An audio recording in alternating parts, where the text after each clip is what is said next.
Awesome. Cool. I'll retweet it as well. Okay, Yes. so Okay, so let me just check, because there's like a 10-second delay between our live session and then what's streamed on Twitch. But yeah, we are live, Hassan. This is it. wonderful. Yeah, so thank you so much for doing this, for coming here to teach me something. Because I'm like, with all the meetups and all the events and everything canceled, it's like, I need to do something.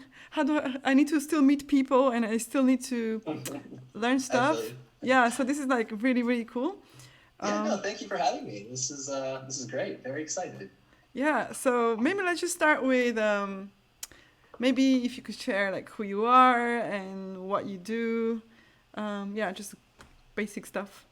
Yeah, of course. So my name is Hassan. I'm a current college student, actually in Pennsylvania, in the U.S., and currently working as a software engineer contractor for a company in California. So I guess it's kind of like an internship. Yeah. And so we're using React, AWS, and GraphQL just to build our app. And I'm also a 2-time startup founder. Very passionate about entrepreneurship, kind of just about starting your own thing. And I guess that's what I'm here to talk about. Are you like one of those people that had a lemonade stand when they were 5 years old and then it just... I don't have those. I don't have those stories, unfortunately. But yeah, I did kind of start early on. I think in my earliest memory is probably in middle school, where I used to sell marbles. Because it was a big thing at our school. Yes. Right? When you put a couple marbles, you hit them. And so I started buying and selling them, and that was kind of my start. And you mentioned you had you founded 2 startups. So can you explain like what the startups did and how they did? Yeah, of course. I'm going to be one of the startups I'm going to be talking about in detail. Okay. And so that was my startup in game marketing. And basically what we did is we connected game developers to big PC platforms like Steam, if you've heard of it. Yeah. Awesome. So that's what we did. We kind of helped people get on Steam and took care of all their marketing. And so that's the one that kind of did pretty well and that I'll be talking about a lot in this presentation. The other one I founded was in the agri-tech industry. It was basically using drones and a special type of camera called hyperspectral cameras. And the idea was that we would fly the drone with the camera across some sort of farm. It was kind of to help farmers. Yeah. Across a farm, take pictures, and then process those pictures with some, machine learning algorithm or whatever to give farmers actionable intel, like, oh, you have to water this area less, or you can use less pesticide here. And especially in Morocco, which is my home country, a lot of this process is largely manual. And so we wanted to kind of help people automate it and help farmers save on water and fertilizer costs. And Wow. and so that one failed pretty quick. If I'm 100% honest, right? Like we needed to raise a lot of money to start it. Yeah. We needed to hire an expert in biology, a machine learning engineer, and a bunch of other people, and then just the equipment itself. Like the drones wasn't even that bad. It was like $1,000. Yeah. But the special type of camera that we needed started at like $15,000. Yeah. And so, we needed to raise money and we couldn't, and kind of failed, but it was a good experience. Yeah, and I think that's why like a lot of people go with like SaaS, like the service as a business, so that you don't have like that large investment of capital and like equipment and stuff like that. So basically it's just code. Exactly. Which makes quite a bit of sense. But I guess you learned something as well, like from founding and not being so successful, I guess, at it. As in, I'm not saying that you're not successful. No, but like, I'm guessing you also learn from like starting something, trying it, and then learning from like what works, what doesn't work, and then like in the next process, tweaking, I guess. Definitely, yeah. Yeah, cool. Yeah, no, I'm sure you're successful, Hassan. Come on. You wouldn't be here otherwise, because I only invite successful people. Thank you. There's already a question from the chat that the agri-drone sounds very cool. Shame it was so expensive. This kind of tech could be used to monitor erosion and climate change as well, you think? Erosion and climate change. Erosion and climate change. So like temperatures, floods, stuff like that, I guess? Yeah, no, it definitely could. There's so many use cases for it, right? And I think a big one that I didn't mention was detecting diseases in plants. So a lot of the time, you can't see diseases until it's too late, and they Right. spread very quickly, so you can have a lot of your crops just go bad. And this kind of software can kind of see that before it happens, and kind of warn farmers that, oh, that plant has a disease, like kill it before it Yeah, spreads. yeah, yeah. There's a lot of really, really interesting use cases for this. Okay. Yeah. Well, maybe you're gonna talk about it later, but how do you know? Because, like, I feel I also have ideas, you know, but how do you know that your idea is good or that no one has done it yet? I think, yeah, that's a great question. I think to answer your second question, like that no one has done it yet, I don't think it's a good way of looking at it. I think like you can still be successful doing the same thing that a ton of other people did. Yeah. And that's what I did for both of the businesses that I founded. Like Yeah. this drone and agri-tech thing, it's not new. There's thousands of companies doing it all around the world. Right. All I did was I picked a different location, right? It's not done in Morocco, and I wanted to do it in Morocco. Right. And so sometimes just that, like that minor tweak in it, that like, oh, I'm just going to do it in a different location, or I'm just going to target a different audience, just a slightly different audience. I'm going to target only small farmers in rural areas in these specific countries, for example. Yeah. And so I think by targeting something, you can make anything successful. And to know, like, yeah, kind of to know if it's going to be successful, there's no like great like way to do it.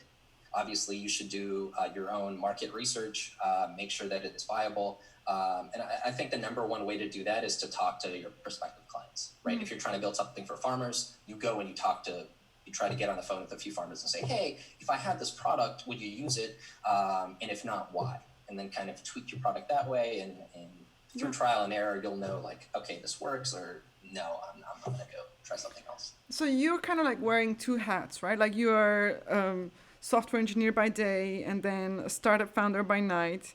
But how would you say one influences the other? Like how is the fact that you are a software engineer influencing you as a founder? Yeah, I think it really helps. So a lot of these products, and I think you brought this up with SaaS, right? Software as a service. A lot of these products, you need to build software for, right? And so you have a huge advantage if you're a software engineer already. And so you can kind of understand how to build it, kind of what it takes to build certain things. And that's something that not a lot of people have. Not a lot of non-technical founders have, right? Yeah. They may have this idea that, oh, I want to build this really cool service, but in reality, it's either way too hard to build or they have no idea how to do it. So I think it really helps, and it's a big plus. Okay, cool. Cool. So let's just start with, so Hassan, what are you going to teach me today? Of course, yeah. So I am going to talk today about entrepreneurship for software engineers. Cool. Actually, let me just make sure I have it up. Okay, cool. Yeah. So entrepreneurship for software engineers, and I'm going to be I'm kind of going to be breaking the talk into two parts. The first part is talking about my journey and mostly my game marketing startup. I'm going to talk about how it started, how it ran, what tools I used, Nice. kind of take you through the whole process so people would have an idea of kind of how it works. And then the second part is going to be focused on like actionable advice for how to start a business or how to get involved in entrepreneurship if you're a software engineer specifically. Awesome. And so we're going to talk about 3 different businesses you can do and the pros and cons for each, and then some resources for each as well. Awesome. Yeah. So without further ado, I'll get started. Let's do it. So the game marketing startup I started was it's called Ultrashot Gaming, and like we have quite a bit of time, so I'm going to take my time at explaining. And if I'm going too slow or if I'm boring, please let me know. Okay, so this all started back in 2014, I think. I was 16. Big fan of games. Yeah. I used to play this game called Team Fortress 2. Yeah. Oh, you've heard of it? I've heard of it. Yes, of course. Wow, look at that. Yeah, so I used to play Team Fortress 2, and I don't know if you remember, but you can you can buy virtual items for your character, right? You can buy these hats and all these other things. And so you can also trade these between players. And so basically I bought this game, I was playing it, and I wanted to get some hats, right? And I was 16 at the time, and I really didn't want to go ask my parents to buy, not even to buy games, right? This is buying virtual items for a game. And so it was, that was out of the question. I was like, all right, how do I get this stuff? And so what you can do is you can actually trade things. So I started with a hat that was worth like 6 cents, and I traded it for another hat that was worth 7 cents. And you might say, oh, why would the person give you the hat that's worth more? I think they had like 2 of them, right? If you have 2 of them, you don't care about 1 cent difference. And so I kept going up to 8 cents, to 9 cents, to 10 cents, and eventually, made a few $1,000s within a year doing that. Okay, like here I was thinking maybe you made like $10 from going for 6 cents, but yeah, a couple $1,000. Yeah, that sounds good. Congrats. Yeah, so thank you. And so basically I kept trading. It was very slow in the beginning, like I said, like 1 cent for each trade, and each trade took me a few minutes. So it wasn't good in the beginning, but once I scaled up, it was good. And basically how I made most of that money is what I did is I bought people's backpacks. And what that meant is kind of when someone plays the game and has all these items and then just wants to cash out, I would come and I would just buy all of their items at once for a big discount. I see. Because otherwise they would have to sell item by item, and it might take a month or 2 months. And a lot of people didn't want to wait that long, right? They wanted to be like, okay, I'm done with this game. I'm just going to give you all my items and then just send me like whatever money on PayPal. Nice. And so I buy these items at like a 50% discount. Right. Because people would want money instantly. And then I take my time and sell them for their value in a month or 2. And then just rinse and repeat. Buy all people's items and then sell them. And so that's kind of how I made most of that money. And then it was around this time where I noticed a problem or kind of like a gap between small game developers and these big publishers like Steam, right? And so basically what would happen is these small game developers who usually didn't do it full time, right? They would go and make a game like over maybe a year or 2 years, and then they'd have the game finished and they have no idea what to do with it, right? They don't know how to sell it. They don't know how to get the process to get on Steam, which I'll talk about in a second. It was very, very hard back then, right? You basically had to get over 500 people to say that they would buy your game before Steam even considered putting it on their store. Right, so like pre-sale kind of stuff. Kind of, yeah. You had to post it on this. Process was called Greenlight, but you had to post it on this forum called Greenlight.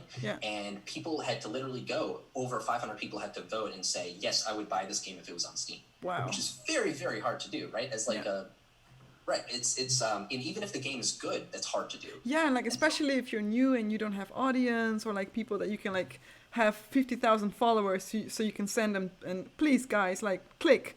But if you're new, obviously. Yeah. So that's kind of the problem that I saw, and a lot of these games were kind of bad, right? Because people maybe it was their first try, it wasn't great, and so they didn't deserve to be on Steam. But there were several that were pretty good, and they kind of didn't have the opportunity to get to these platforms. And so what I did is I started a gaming community on Steam. It was called a Steam group. Basically, it's almost exactly like a Facebook page or a Twitter page. It's just on Steam. It's kind of the same concept. And so I started a page on there, and I started to do giveaways. So I talked to people who already had their game on Steam, and I was like, hey, can you send me a few free copies of your game? I'm going to give it away on my group. It was kind of a win-win situation for both of us. They were getting free advertising, right? I give away a couple of their games, and when I gave away games, all of my group members got notifications. Right. And it was good for me because I was, I had this community and I was growing it. But it was very slow, right? I started with, a couple people, and then maybe 100 people, and then 200, and then 300 in our groups. And it just took forever to grow the community. And so what I did, I took those few $1,000s that I earned, trading back in TF2, and I bought a couple of gaming communities. I bought some of these Steam pages / Facebook pages that already had a ton of gamers on them. And so I bought a few groups, and by the end of it, I had maybe 100 or 200,000 members. And so this is where I had like an actual audience. Right. And so I just kept doing more and more giveaways, very consistent with those for a few months. And my groups were growing like crazy. And before I knew it, we had 500,000 members on Steam. Wow. Yeah. So now we had this huge audience. And then now, I could kind of solve that problem that all these small game developers were having. And so what I started doing is, I started going to these game developers and being like, hey, I can help get your game on Steam. Right. Let's work out some kind of deal. And so some of them would kind of pay me upfront, just pay me a flat fee, which I'll talk about later, and I'll give numbers because I like being transparent. Nice. And I hope it doesn't come across as a braggy way. I just want to kind of detail, exactly what I did, what I made. Depends the numbers, Hassan. I guess that's right.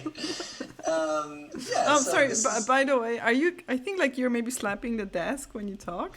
Oh, am I? Okay. Yeah, and I think that kind of is boom, boom, boom. There's like a sound, which is great. Like, because I see you like you're communicating with your hands, which I do as well. But for the purpose of this specific recording, if you could try to not do that. Sounds good. Thank you for that. Thank you.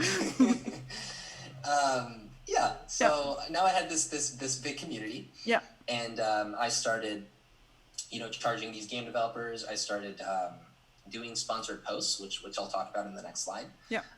And so, like I said, some of these developers didn't have money to pay me upfront. Yeah. And so what I did was I signed a royalty-based contract with them, where it was basically, I'll help get your game on Steam, I'll help you with the marketing, I'll help you with all this kind of stuff.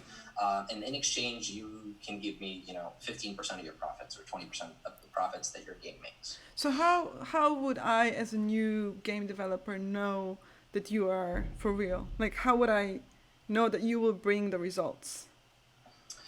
Yeah, that's a great question. I think initially, for the first few people, it was hard, right? I haven't signed any of these contracts before. I had no proven success. I think our biggest thing was just our numbers, right? Yeah. We had 500,000 members. We had, at the time, I think we had like 125,000 followers on Twitter and like 30K on YouTube and 30K on Facebook. And so I think at the beginning, it was just a numbers game. Yeah. I was just saying like, hey, I didn't do this before. I haven't done this before, but I have a huge community and I can help make you very successful. Right. So that was the initial pitch, and some people went for it. Right. And so we started to sign these contracts. Okay. And I'll talk a little bit more about that in a bit. Sorry, just one more question. Did you have already like a big Twitter following or YouTube following before you started this, or did it grow? No. Oh, it grew. No, I had no following before this at all. Okay. Yeah, it's just I grew members on Steam, and then from there, that's kind of how I grew I populated my other social media with those. Yeah, makes sense. Cool. Mm-hmm. Cool. Yeah. All right, so I'll move on to an example post that we did. So this is a post that we did on our Steam, on one of our Steam pages, and it's a giveaway post, right? We're giving away 3 copies of this game called Quantum Rush, and people just had to comment on this post to enter. And then at the bottom, what we did was we put like kind of sponsored posts there, or in this specific instance, we highlighted a game. So this game, Space Survival, we signed one of those royalty-based contracts with their developer. Right, and so we basically signed a contract with them that we're going to help them get on Steam and we're going to help them market their game. Yeah. And so, this is where I could kind of plug the stuff like, hey guys, go vote for a game on Greenlight. And a lot of people did. Right. Yeah, and so that's kind of how we did our sponsored post, or how we advertised our games. So once you get 5,000 votes and 500 votes on Greenlight, you have the green light from Steam to get the app published, right? More or less, yes. At 500, that's when you don't necessarily get the green light. That's when you get like when Steam starts looking at your game, and then Steam has the final say of like, okay, we want this game to be on Steam or not. Okay. But if you don't have those 500-ish votes, Steam won't even look at your game at all. I see. Yeah. Cool. Good to know. And and so Greenlight isn't a thing, by the way, and I'll talk about that later. But this was their old process. Okay. And so things were kind of getting pretty big, right? I had these huge Steam groups, and I had to moderate them, right? If anybody's ever managed a big community, moderation is a nightmare, right? You have a ton of people just spamming and trying to promote their own thing. You have a ton of people just like spewing like racist stuff, or moderation is not fun. So Right? can I It's a ask? lot. Can I ask how did you deal with that? With the bullies and the trolls and like people, like not the spammy ones, but the ones that were like troublemakers. What did you do to handle them? Yeah. So basically what we did, we ended up developing our own like community guidelines, which we posted. And so like, hey guys, please respect these rules. And they were kind of general, just be respectful, don't promote anything, yeah, um, just don't. Don't be mean. Don't be kind. Be nice. Exactly, be nice. So that was kind of the idea behind those rules. And then what we did is I hired a team of moderators to take care of that and to Okay. just ban people who broke the Right. rules. Yeah. Yeah. So the moderation was a nightmare, and then I had to do all these giveaways on our website and on our social media and on Steam. And at the same time, I was talking to new clients and pitching them and trying to sign these contracts, and then marketing the games that I signed contracts with, right? And so I had a lot of stuff to do.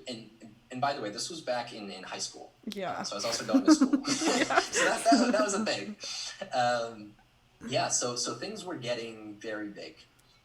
And so what I did with that is I hired a team. And fortunately, that was very easy, and it was free, because so we had this big community, right? That had, I feel like we had some like reputation, right, in the gaming community a little bit, right, with like, oh, we're this huge group that does giveaways. And so a lot of people wanted to work for us or wanted to be a moderator. I don't know how else I can explain this. It's almost like I think even like Twitch streams, right? There are some like huge Twitch streamers that have moderators, right? Those moderators almost never get paid. They're Yeah. just there because they want to moderate. Yeah. Like you just want to be part of that circle, no matter what. Exactly. You want to be part of that inner circle, right? You want to have that moderation tag. And so Steam had these moderation tags that like I could give to people. And so I made a post and I was like, hey guys, I need some moderators to help manage this thing. And I got like hundreds of applications, which was, and it was obviously, I didn't pay them. I couldn't pay them at the time. But yeah, I think that was a big plus of like running this community for a little bit in the beginning and not making money, and kind of building this reputation, and then transitioning to like, okay, now I'm going to make money. And so I hired a bunch of people, which I'll get to on the next slide. So basically hired a bunch of moderators for the groups, like to do the giveaways, to manage the chat, to manage any bans. And so I'll go over kind of the overall structure. So I was the CEO, right? And so the CFO, so my dad is, he's an accountant, he's a CPA. And so eventually he kind of came into the business and started to help me from like the financial and from the legal side, and also from like an organizational perspective. He kind of helped me organize things. That's very handy, Hassan. I think that's very cool. Yeah, useful. Yeah, no, he definitely helped a lot, which is nice. Yes. Yeah, so from there I basically had a graphic designer to make graphics for our Twitter and for our website. And then what I did is for each group that I had, which was about 4 or 5 groups on Steam. And so these 500,000 members were spread across a few different communities, you could say. And so for each of these communities, I hired a group manager. And so this was someone who was just working part-time, and so who managed the community, who oversaw its growth, who took care of everything within that community. Right. And so we had 4 group managers, and under each group manager, we basically had like 4 or 5 moderators. Okay. So we had this big team of like 20 or 20 something people. And so the group managers I did pay, but the moderators I didn't.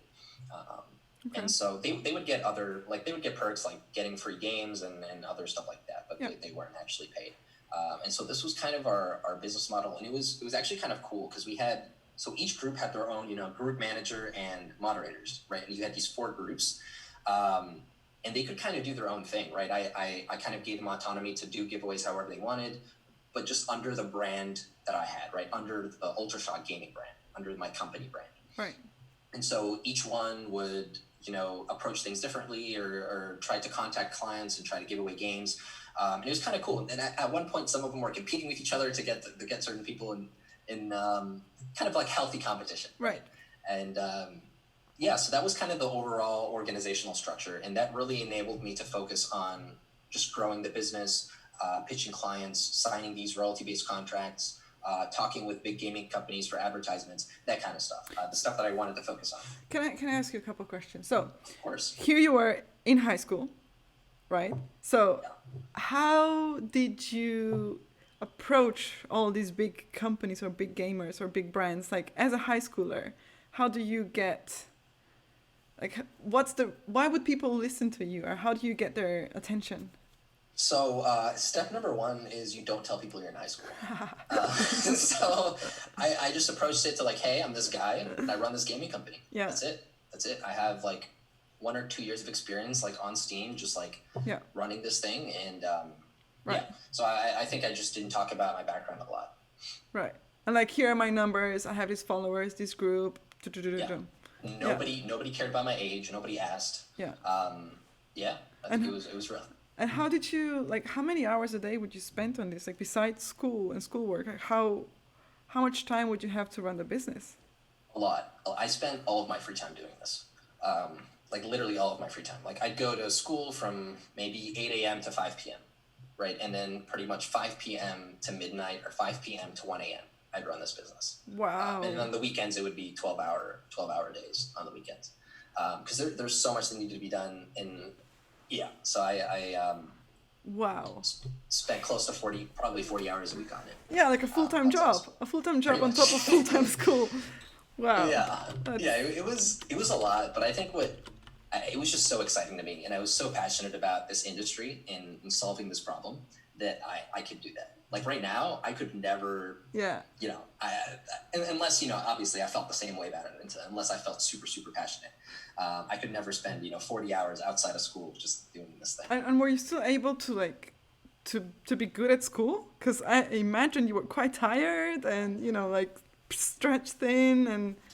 Yeah, so, honestly, high school, I guess the high school that I went to wasn't too hard. Right. So I was fine.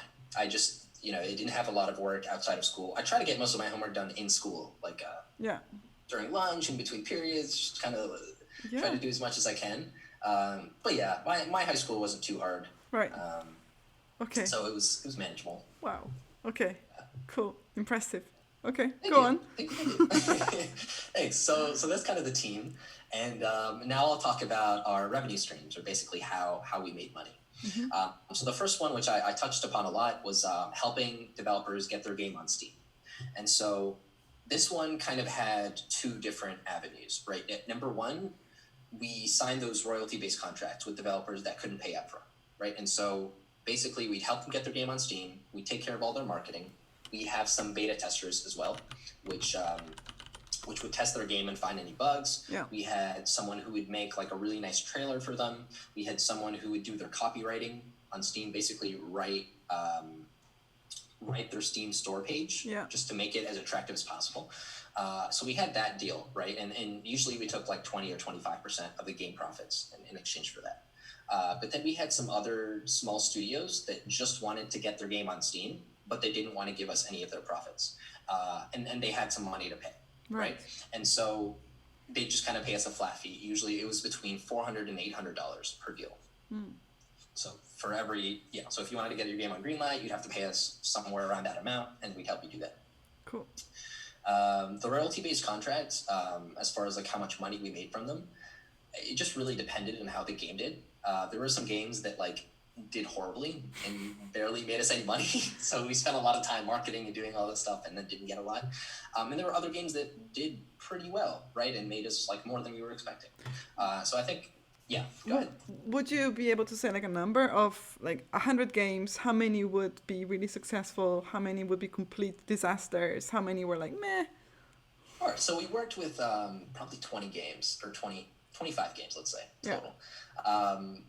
Only like 3 of those was pretty successful. Right. 3 of those were successful. Maybe 6 of them did pretty well, and then the other like 16 did not do well at all. Yeah. Yeah. Yeah. Cool. So that's kind of the breakdown of that. And overall, I think we made around $400 for each contract we signed. Cool. And again, this was, sometimes it was zero, sometimes it was close to 1,000. It just really depended. And so that's two methods. The third one, which is this one at the top, so sponsored posts.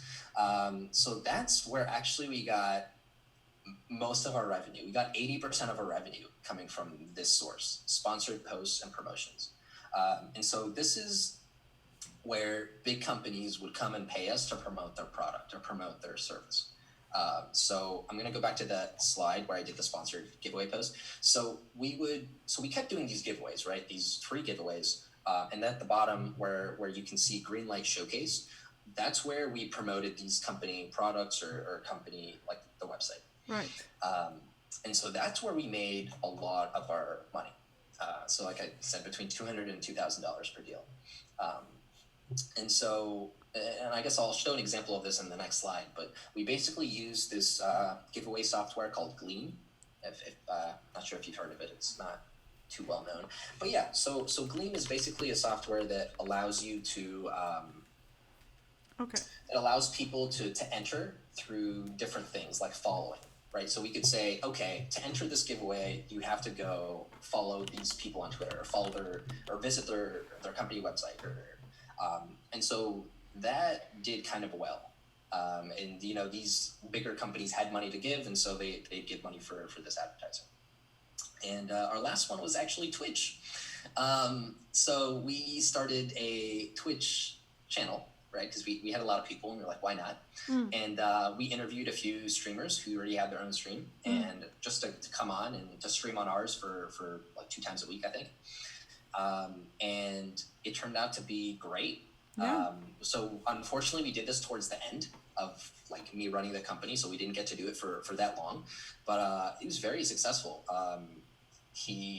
The person streamed on our Twitch, and we promoted it across, all of our Steam communities. And so we usually had like 50 to 200 people live each time. Yeah. And yeah, it just kind of gave us another way to advertise stuff, right? We could have the streamer advertise certain things, and he did a lot of game giveaways as well. And surprisingly, we started getting a lot of donations too. So we made around $400 a month just in donations. Wow, Hassan, maybe you should be managing my Twitch channel. I got you. Yeah, honestly, like, this stuff might sound impressive, but it was just all because of that big community that I had. Yeah, I could pull this kind of traffic.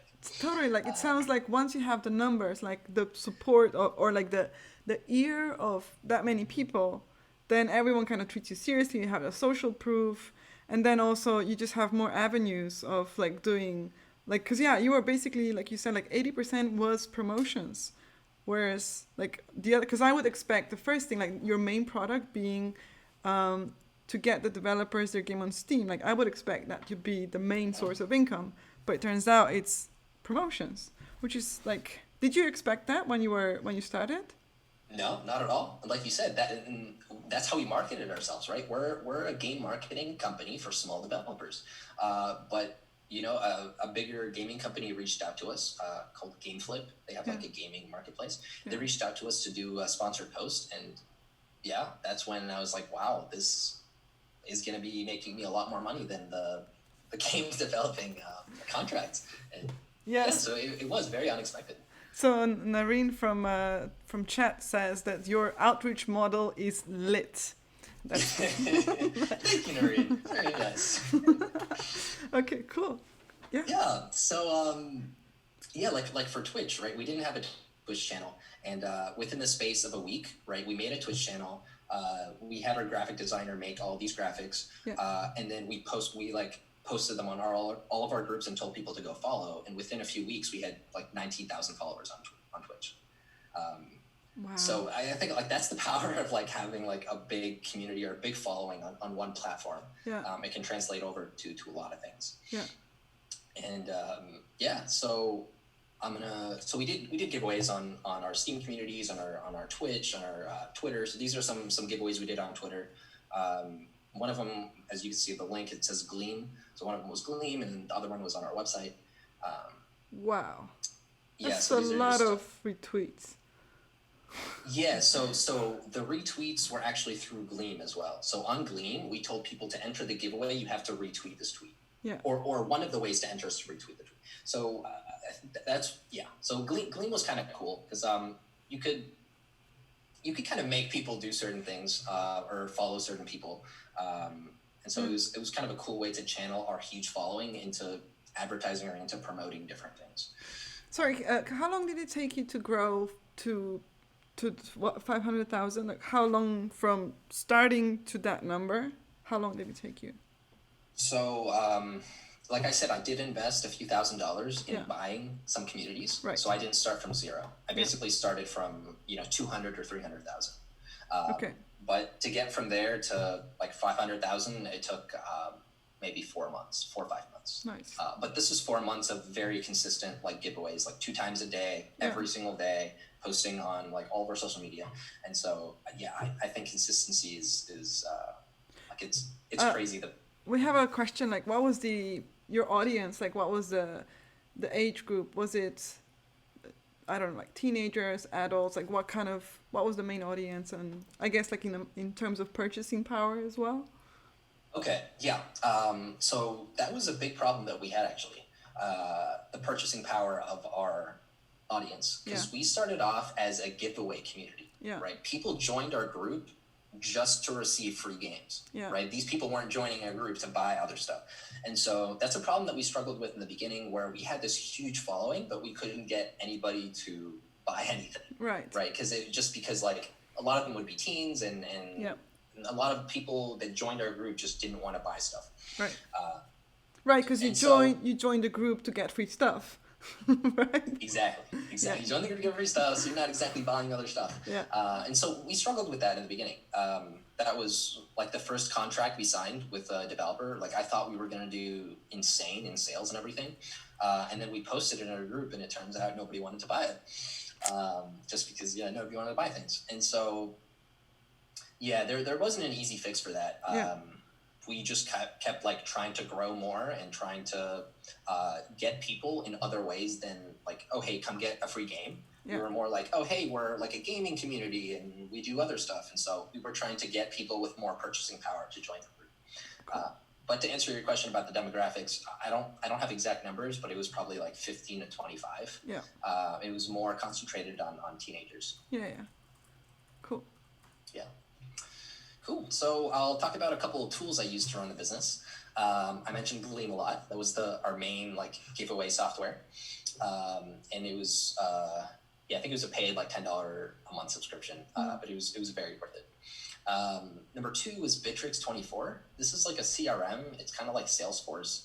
And so it kind of helps you manage your tasks, manage your, if you have team members, if you have like shared files that you want to put on there. I personally wouldn't recommend it now for people starting their business. I just kind of put it on there because that's what I used. Yeah. It was free, and it was kind of a nice way to message my other team members, or like, especially the group managers. We had all the group managers on Bitrix, and kind of a cool way just to organize everything. So you said you wouldn't recommend Bitrix24, like what would you, if you started today, what would you be using, do you think? Yeah, so I would be using Trello and Slack. Yeah. So have you heard of Trello? Yes. Okay, awesome. So I'm sure you know what that is, but just to explain quickly, Trello is kind of just like a board for managing your tasks, and you can onboard team members on there and assign them different things and see what everybody's working on. Yeah, it's like it's great for visualizing kind of what everyone is doing, right? 100%. Yes. Yeah. Yes. Great for visualization. And then obviously Slack just to talk to people and keep messages in one place. Yeah. But that's what I would use today. And again, Trello, we use it a little bit. And then we use Discord for our weekly status meetings. And finally, we use MailChimp for our emails. Yeah. Cool. Yeah. And so, I'll talk about emails a little bit. Yeah. So emails were great. We got a lot of signups from Gleam. So an option to enter our giveaways would be to subscribe to our email newsletter. And we ended up building a pretty big one, and it worked out kind of well. One thing I didn't expect from the email newsletter is, so we use MailChimp. And if you have a lot of subscribers, the plan, like you have to keep paying more for the plan. Yeah. So yeah, the plan that we had to pay for this one was, I think, like $300 a month, like Wow. something crazy like that, because we had like 135K subscribers. And so to send an email to that many people, you had to pay like $300 to $400 a month, which I thought was crazy. But I yeah. mean, it's talk about pressure as well. Like, I hope you were checking for your like typos and everything. Right, like yeah. So we did that. Yeah, I think building an email newsletter is great for any kind of business or any kind of person, even just for personal branding, and to be able to have an audience, basically. Cool. Yeah. All right. And so I'm gonna kind of wrap up now with Ultrashot Gaming. And so what happened was Steam actually banned Gleam. Oh. So yeah, we couldn't promote our Gleam giveaways on Steam, which all our members were on. So that was a bummer. And then and then Steam got rid of Greenlight. They got rid of that process, and they replaced it with something else that actually was better, made it more accessible for small developers to contact them directly. And so it kind of eliminated the middleman, which is us. Yeah. Yeah, and then that's kind of the point where I kind of lost interest in the gaming industry as well. I stopped playing games. I hung up my TF2 hat, and so I stopped doing that. Yeah, and then that's actually also when I started college. And I ended up just selling part of the company. I sold some of our Steam communities. I sold some of those. Wow. But yeah, I think I did a horrible job with exiting the company. I should have sold the whole company right when I stopped, right, like back when it was worth a lot of money. Yeah. But instead, I didn't do anything with the company for a couple of years, and then I slowly started to sell a few Steam communities. And so it was hard selling. Like I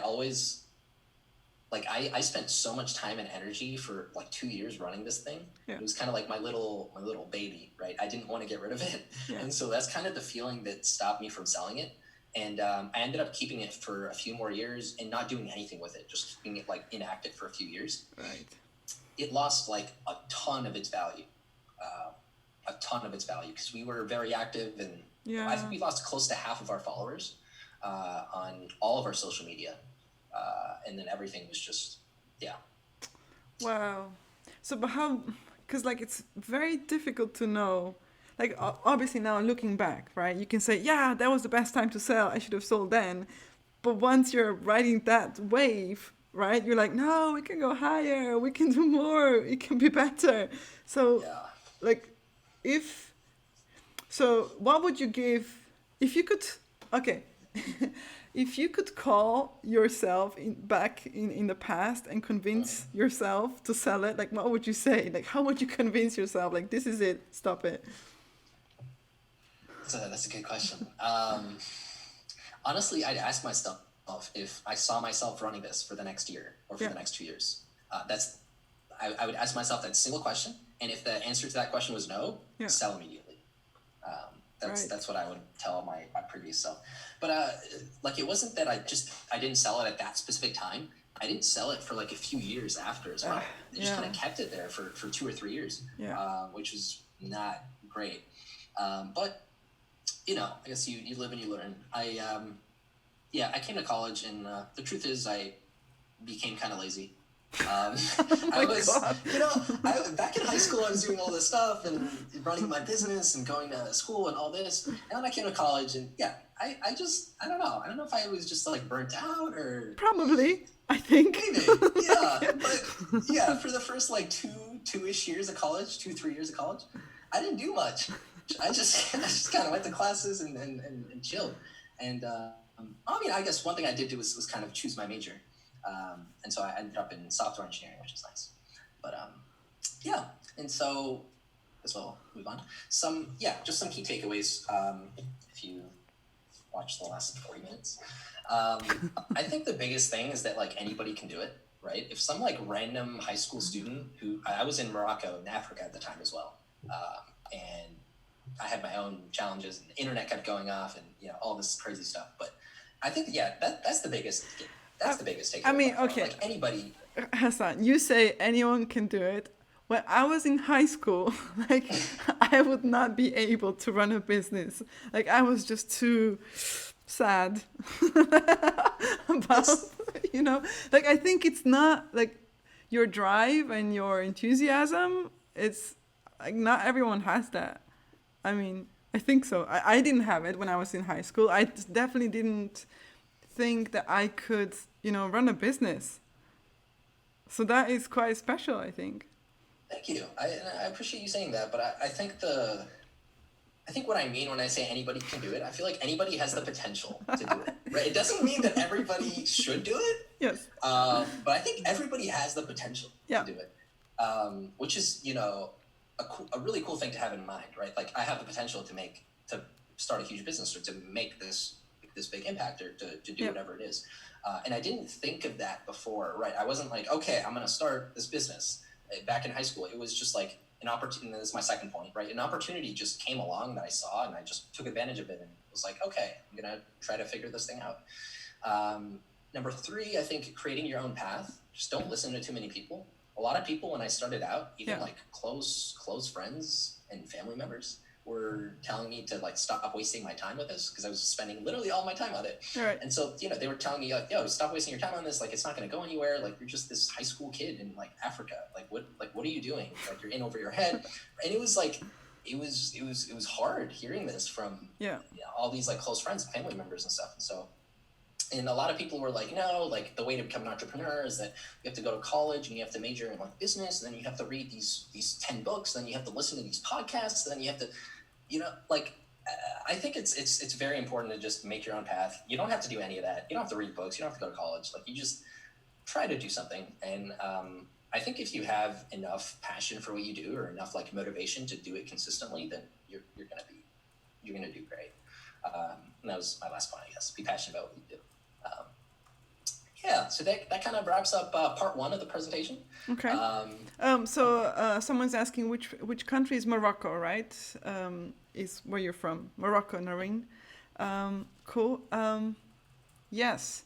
So, I mean, because also you said it, because the thing is also, I feel we're quite privileged, like knowing English, having internet, having, a father that is an accountant, having, a stable environment, like all of these things are things that not everyone has as well. So we're in a good spot. And I think also like that's why it's also very important that we try to enable and inspire other people and help other people that can't do it, to help them through various things. Like I try to help people with like computer skills or like programming skills, because it's like you said, it's so easy to, let's say I want to create a website and sell something. I can just do, like almost for free, have a website, a Shopify store on it, and I can start selling, boom, worldwide in half an hour, which is something that people don't know, but like, you can teach them. And then it's like, yes, because it's like oftentimes it's also obstacles that we just create in our head, because it's like, oh my god, but then I need to hire an engineer and a designer, and it's going to be a bazillion of money. I don't have that kind of money. I'm not even sure that I want to do this. And that's where like platforms like Etsy, right, like they really help, or like eBay, that help you. So let's say I have a craft or a skill and I can sell that through a platform, but there's also ways that you can just do it by yourself. A good question. 100% agree. Yeah. What was your biggest regret from while you were running the company? My biggest regret. Besides not selling when you should, Hassan. That's probably the biggest one. I mean, I don't think I had a lot of regrets. I think it was a very positive experience that I learned a lot from. And like I said, like the biggest regret is probably just not selling the business when I should have, and just keeping it, just kind of letting it sit for a few years, collecting dust. But looking back, I mean, I guess I understand why I did that. I just felt like that business was like a part of me, right? I spent my like sweat and tears for like 2 years just building this thing, and I really didn't want to give it away to someone else or to So I really wanted to keep it. And I always was convincing myself that, oh yeah, like in a year I'll get back to it and I'll run it. Like in a year I'll run it. But yeah, so now I guess when I start a business now, I have to be more conscious and Yeah. more logical, I guess. And which is again something that comes with experience, I would say. Like you will not make the same mistake, right? Because Exactly. hopefully, like maybe I'm not sure, because if I was, my blood, sweat, and tears for 2 years, could I just say bye bye? I would like to say, but I'm not sure. But do you? Because obviously, when you're in high school and just putting all this time into the business, while your classmates and your friends were, going to school and then maybe hobbies and then just not doing much. Do you feel like you've missed out on a lot while, not doing that? No, not at all. I think I was still pretty involved in school. I took took a bunch of extra clubs like speech and debate and MUN. Was very passionate. I think those two things I did a lot in the beginning of high school, right? In my 9th and 10th grade. And then 11th and 12th grade is kind of when I ran this business. But yeah, I think I had a pretty good high school experience, especially because of those first 2 years where I was very active with sports and I played basketball and soccer and all these things. And then I also did a lot of these speech and debate and MUN tournaments. Yeah. And I feel like that's probably the single thing that helped me the most when running this business. The ability to communicate clearly and get your point across. And I learned that doing MUN and speech and debate. And sorry, what's MUN? Sorry, yeah. Let me explain that. Model United Nations. It's of a course. really big thing. Yeah. Okay. I was checking it out. Yeah. So Of course you did that. Yes. So that actually what helped me a lot is doing that kind of stuff, just with communication. So in a way, like my high school experience was doing a lot of this stuff for my first 2 years, and then doing a lot of company stuff for my last 2 years. So I don't feel like I missed out. I feel like I might have not made as many friends as other people, but I don't think that's necessarily a negative thing.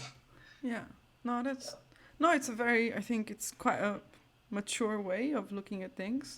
I wish I would be so entrepreneurial when I was 16, because I do believe like you have to do things in order to learn, even if that and you learn even better if you fail, because it's embarrassing and you don't want to repeat it, or you lose money and you obviously don't want to repeat that. So I do think it's better to regret having done it than not doing it at all. Wow, I should start my book of quotes, really. Oh yeah, you should start a motivational, inspirational book. Tony Robbins, here I come. Yeah, no, that's wow. This is really impressive. And now, are you itching to start something now again? Yeah. So now I'm working for a startup right now. Right. Which I really like, and I like that you can have a much bigger impact at startups, right, than working at large companies. And so I really like that. And most of my time goes to that right now. So I definitely don't think I can start another business right now, but definitely looking forward to in maybe a year or so when I graduate. But yeah.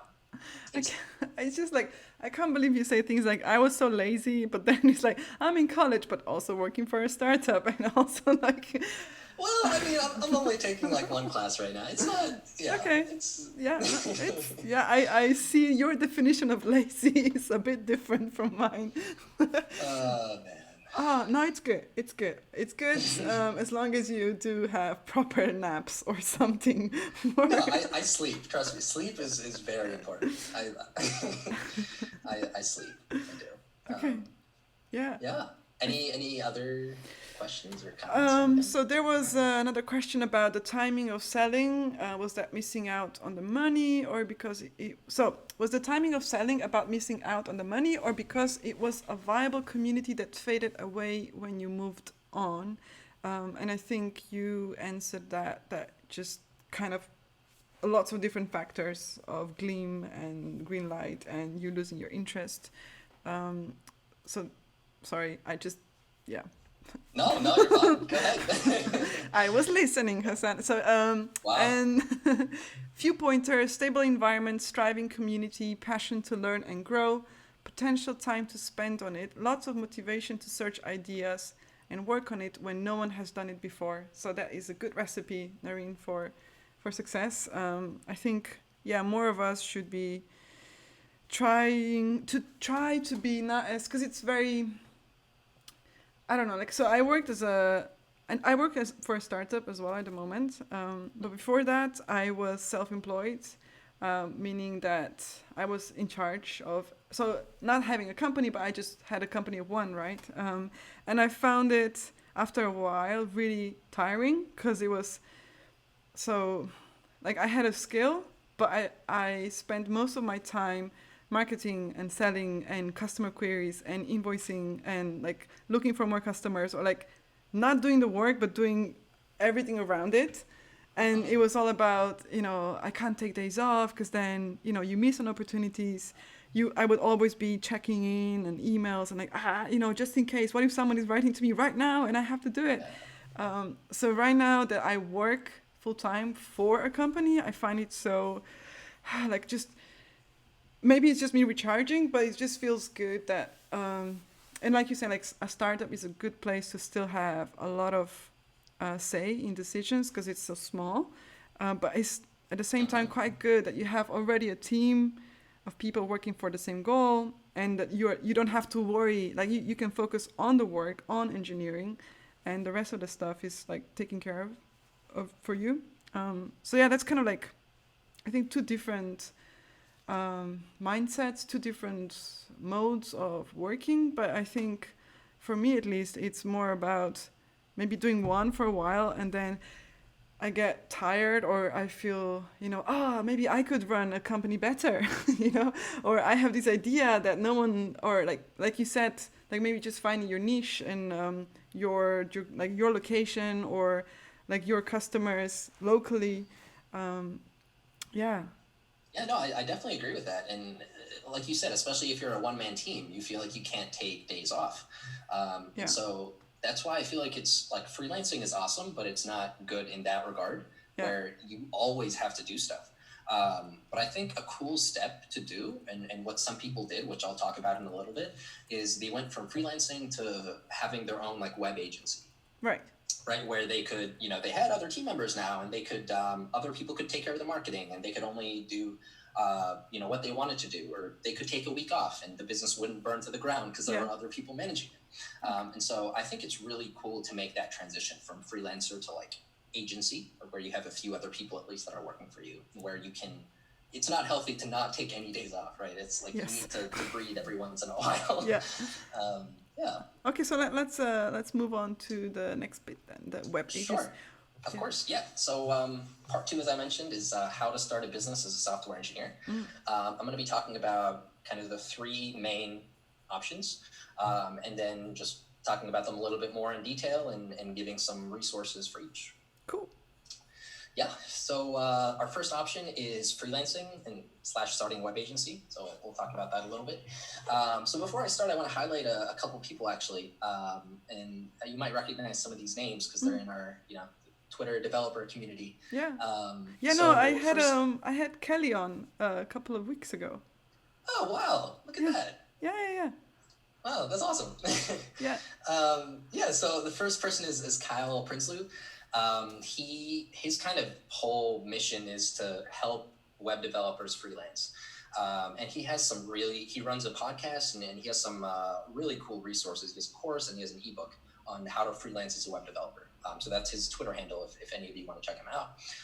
Next up is Kelly Vaughn, who apparently has been on here before. She's awesome. And, she's amazing. She runs a web agency right now. I think that did like $500,000 in sales last year. Hoping to hit 1 million this year. I mean, you probably know more than me, and I just know this from reading some tweets. She's writing a book about how to start freelancing. Yeah, exactly. She's writing a book, comes out in a few weeks. So go check it out. Up next we have Nader David. He has a very interesting journey into tech. Right, he started to learn how to code when he was 30. And then within a few years, he was this freelancer making, $400,000 a year. It's just ridiculous, right? Yeah. He has a lot of really cool Medium articles, and actually some of these points that I'm going to talk about, like specialization and flat rate pricing, a lot of these were mentioned in his Medium article, and so I can link that somewhere. So he's a great person to follow. And then lastly, Seth Godin, who I'm sure most of us know. Yeah. So no introduction there. Yeah. So for freelancing, I feel like the four of the most important things to do are networking, specialization, learning in public, and flat rate pricing. So networking, I think it goes without saying, networking is one of the most important things in whatever you do. Who you know is just, it opens up so many doors, and it can enhance your life in a lot of different ways. And so networking, this could be, in-person, like meetups, or just talking to people at work, or talking to people on Twitter, getting involved in discussions, whatever it is. The second one is specialization. And excuse me. I think it's super important to highlight that this is how people make a lot of money, right? You have to be known for one thing, right? If you say you're a full stack web developer, that doesn't mean anything, right? That really just tells me that, okay, you have skills to where you can build a full stack app, right? You know the front end, you know the back end, you know some databases, but you don't know anything very well. If that's all you say, obviously, if you expand on that, that's different. But and I think like Nader Dabit, when he made like $400,000 in a year, he did that by specializing in being a React developer. Right? He branded himself as the React guy. He had a podcast that just talked about React. He had blog posts where he would just blog about React. Right? I think he talked about this too, where he went to all the social media and he made sure he branded himself as, I'm the React guy, right? I'm the React/React Native guy. And then Kelly Yvonne as well, right? With her web agency, the Taproom. Yeah. The Taproom, right? Like she focuses on making Shopify websites. Yeah. Right, like strictly Shopify websites, right? And so and even with this small niche, she managed to employ a bunch of people and do very, very well. So I think specialization is very, very important if you're going the freelancing or web agency route. Number 3 is learning in public. And so this term by Sean Wong, he was also yes, a guest a while ago. How did I not know? That's crazy. Yeah. So learning in public, Sean. I was about to shout him out. I forgot his last name, so I was going to say at SWYX, I think on Twitter. SWYX. SWYX. Yeah. Yeah. Yeah. So and I'm sure you guys know, if you guys watched that episode, you guys will know a lot more about this than I do. But yeah, learning in public is the idea of, when you learn something, you share it with the world, whether it's a blog post or a tweet or whatever it is. And at the beginning, just do that for yourself, right? Do that to keep track of your knowledge. But over time, people are going to appreciate that, or people are going to follow you, or going to build a network based on the stuff that you release. So I think it's really cool. Like if you learn a new technology and you build something with it, write a blog post, put it on your website or dev.to or anywhere, right? Yeah. And then the last one is flat rate pricing. Again, Nader talked about this a lot in his Medium article. And it's the idea of pricing based on a project or based on the value that you provide rather than an hourly rate when possible, of course. And he talked about, if you're going to be giving a React training to a company of, let's say, 10 people, and through this training, they're going to each improve by 10%. Yeah. And like, assuming that they cost, $100,000 a year to their employer, you basically save the company like $40,000 or $50,000. Yeah.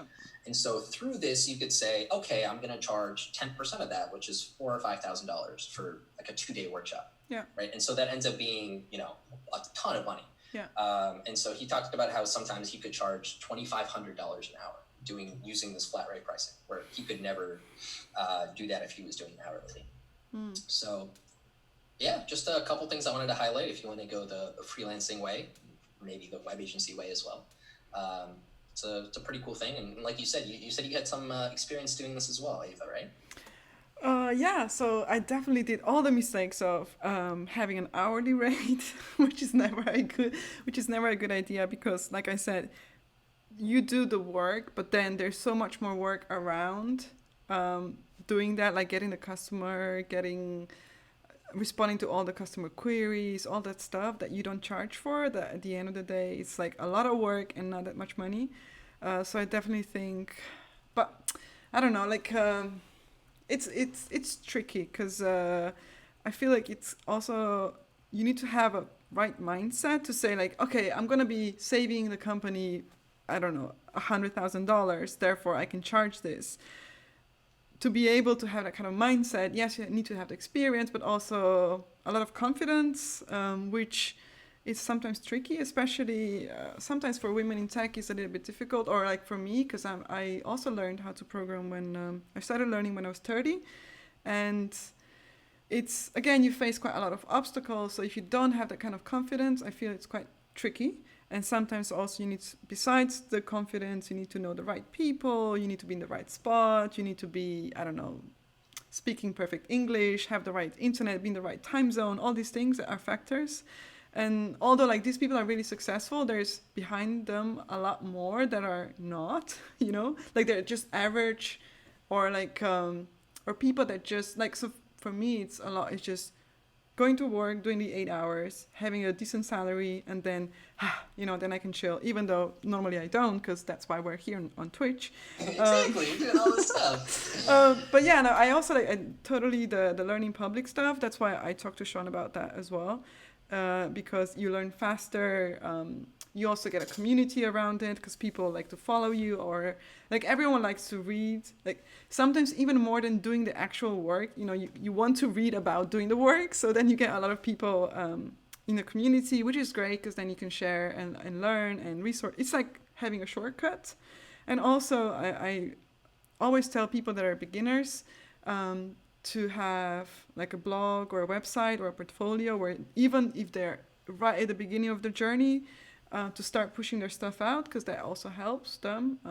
It also helps because then you have, I mean, I have a blog that's, I don't really, you know, market it, but I still get people going to it and then like, this was really helpful. And then, you know, if you can get one or two people, that's already two people you helped. Yeah, I actually checked out your blog before I even like messaged you or commented on that thing. So yeah. Wow, you see. Yeah, So totally like it's there's a lot of I think it has to be a right mix of luck, opportunity, but also the mindset of because it's a lot of heartache as well, this when you are kind of out there, or like when you are the business or you are the face, you know, to be, because then that means, so like all these people are quite active on Twitter as well, right? So that is again quite a lot of time you have to invest into, you know, pushing stuff out there that people will read, or being funny, or, you know, it's an investment. And sometimes you know, you just want to focus on the work, but again, maybe then that doesn't mean that kind of insane success of millions. And but that's no, I 100% agree with you. I think like promoting just this, like, oh, like you should go freelance. You're gonna make $400,000 a year. I think that's not true at all, right? Like you said, it's a mixture of a lot of different things, a lot of opportunity, location as well, right? Like Nader, I think because he was in the U.S. and based in some like wealthier areas, right? He could go in person and give these workshops to companies and charge an insane amount of money, right? Whereas someone in other locations can't do that. I mean, like I was just having so last week I had a Jerry from Nigeria, and he's like, oh my god, like for me the most difficult thing is lack of electricity and internet. I'm like, okay, yeah, you know, when you have no electricity, how can you? That's different.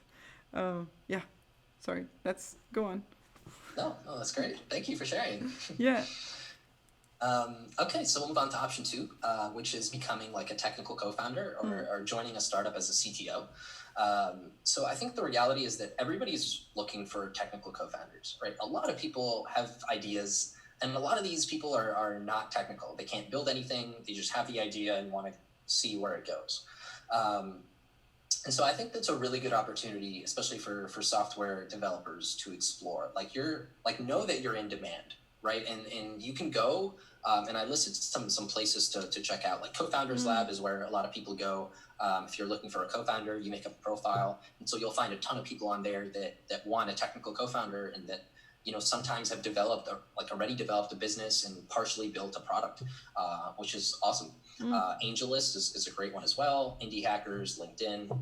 If you go to LinkedIn and you just type in like technical co-founder, you type in chief technology officer, you'll see like, I think I searched that yesterday and I found like 1,400 like listings. Yeah.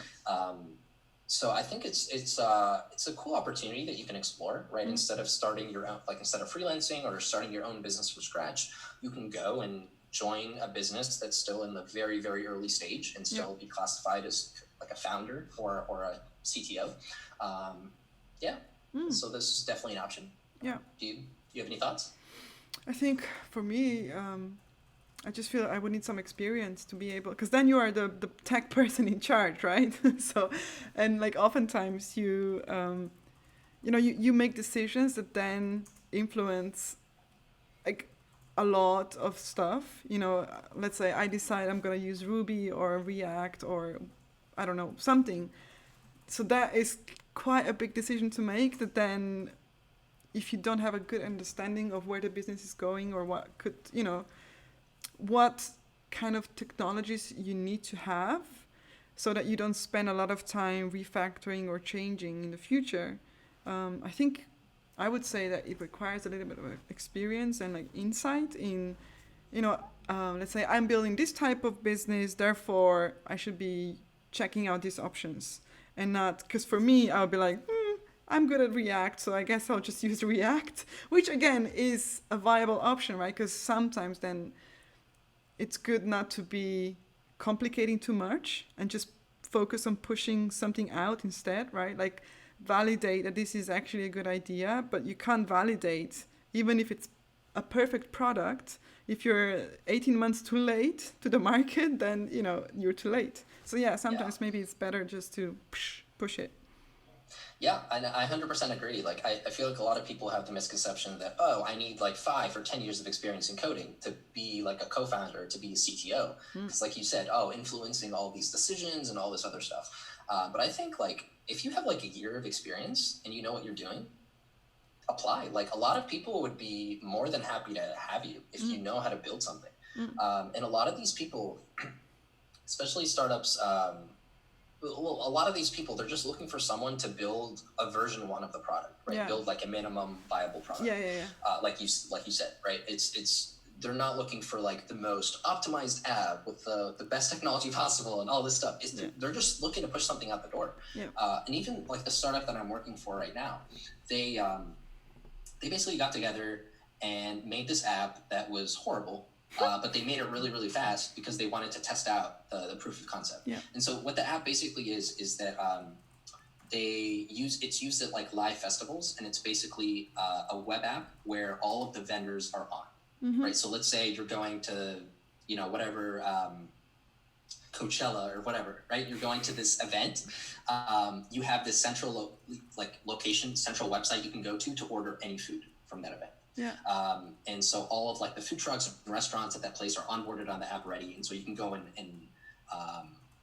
order from there. Oh, nice. And the big thing that my startup did was that they offered the option to skip the line, right? They offered the option to pay extra and get your food like really fast. And so people love this. They demoed it at a small festival, and the vendors made like $600 more per hour than they usually make, because of all these people skipping the line. And the product was still, terrible and not optimized and slow and all this stuff. But, they pushed out this thing, they demoed it at this festival, they got some traction, and investors started looking at them, and they raised like $1.5 million just like a few months ago because of this. And now they're taking their time and they're actually building a good product, building version 2. So that's one thing I'll talk about in the next slide. But I think it's, like you can just push something out the door. Yeah. If it works, great. If it doesn't work, move on to something else. True. It's interesting. Yeah. So option 3 obviously is starting your own business. And so this is kind of some of the steps that you can take at the beginning. It's just going to be a lot of research, making a business plan, speaking to prospective clients, like people who you're targeting, asking them if this is a good idea. And then the prototyping phase where you just build an MVP, just build a product, get it out the door and try to test it. And obviously, I think it depends, right? In certain scenarios, you're not going to want to build just like a product that you can get out the door. Because then if it's like a SaaS product, right, and it's not very good, people are going to use your product, not like it, and then never use it again. Yeah. Right. And so I think you have to be careful and know like when it's a good idea to push a product out as soon as possible versus like build a polished version or like make a closed beta, right? Make a product and open a beta where only a few people can join and improve it incrementally and then release. So I think it depends on a lot of things, but yeah, prototyping and then you demo the MVP or you try to get some clients. A cool thing is accelerators and incubators and then investors. Unfortunately, this is a thing that's more concentrated on richer countries or richer like locations. Yeah. But like if you're in the US or most places in Europe, you can try to raise money with investors. You can try to join these accelerators or incubators, which are basically like these 3-month programs where you go in and they sometimes take some equity, but they give you some money and then they give you access to this big network and a lot of resources to grow your business. Someone's asking, what's your opinion on VC money, venture capital? Yeah, I haven't raised VC money personally, so I don't want to, take whatever I say with a grain of salt. But I think it's great. I think raising money, especially early on, is a great way to scale your business, right? You have all this disposable income where you can hire more people, you can get the resources that you need to build the product that you need without having to worry about, oh, damn, like I have to get these clients, I have to get these customers, and then slowly, okay, now I'm getting $10 a month and now I have 10 clients now, like slowly trying to get more and more money to build your product. You just have a lot of money up front. The downside, obviously, is that usually early on, they take a good chunk of your business. But I think it's like, you shouldn't get lost in like the equity battle where you say that, oh, like I want to own my company 100% and I don't want to give anybody a piece of the pie, right? Yeah. A lot of the time, the pie you have ends up being worthless. Yeah, it's either tiny or worthless, right? Like if you share the pie with other people, it ends up being a huge pie, right? Yeah, so that's my opinion on VC. Yeah, cool. Yeah, and so I think that's about it. Just to quickly recap, the 3 main ways are freelancing, starting an agency, coming in as a CTO, and then just starting your own business. Awesome. So yeah, I think that's all I had. Yeah, no, I think that because I was asking questions in the between. I didn't want to be like, okay, now Hassan, 30 minutes, questions, boom. So I think, yeah. Excited. I think people are excited. I think your story is very impressive, especially given that you are like, you didn't start in the US. By the way, how come your English is so good? Like, it's amazing. Thank you. I actually, I spent a few years in the US when I was a kid. I spent 7 years in elementary school. Yeah, that helps. My dad changed jobs a lot. So I spent a few years here and then we went back to Morocco for a while. Right. Yeah, that helps. I think having a perfect English accent, boom. But yeah, if people want to reach out for more questions, what's the best way to contact you? Yeah, where should they find? Twitter is definitely the best way. Like my handle is in the beginning, so I'll put that slide back up. But at Netlope. Yeah, DMs are open. Please, if you have any questions, feel free to send them over there. Yeah. So someone's asking, what are you doing nowadays? So now, I don't know if you caught the beginning, but I'm still in college and I'm working for a startup right now. Yeah. So probably going to be working for them for a few more months, start my senior year of college, graduate, and then from there we'll see. Try to start my own thing or try to join a company. But yeah. Awesome. Thank you very much, Hassan. Good luck on your journey. I think it's going to be whoosh, with some, but also mostly up. Thank you. I appreciate that. Yeah. Thank you to the audience for all your good questions. And yeah, I'll see you around on the Twitter or somewhere, I think. Sure. Thank you so much for having me. This is a pleasure. Thanks, Hassan. Cheers. All right.